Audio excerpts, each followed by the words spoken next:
Hello everyone, and welcome back. In today's video, I'm going to show you how to connect Google Sheets with APIs step by step. APIs allow Google Sheets to exchange data with external services, making it possible to automatically import, update, and manage information from other applications. So let's get started.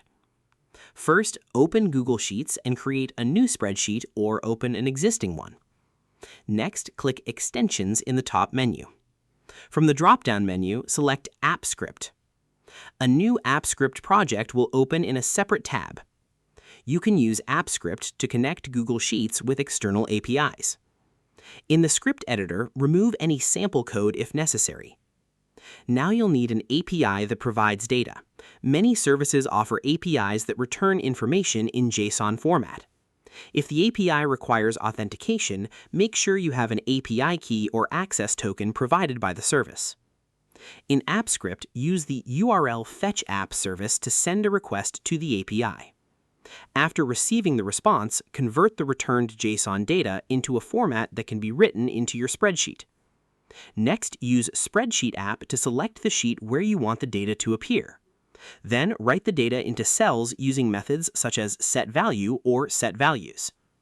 Once your script is ready, click Save. Then click Run to execute the script. The first time you run it, Google will ask you to authorize the script. Review the permissions and allow access.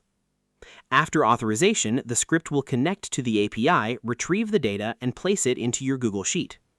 You can also create triggers to run the script automatically at scheduled times, keeping your spreadsheet updated without manual work. This is a powerful way to connect Google Sheets with weather services, financial platforms, CRM systems, project management tools, and many other applications. And that's it. You've successfully connected Google Sheets with an API. Thanks for watching this video. If you found this tutorial helpful, don't forget to like, subscribe, and turn on notifications for more Google Sheets tutorials and productivity tips. See you in the next video.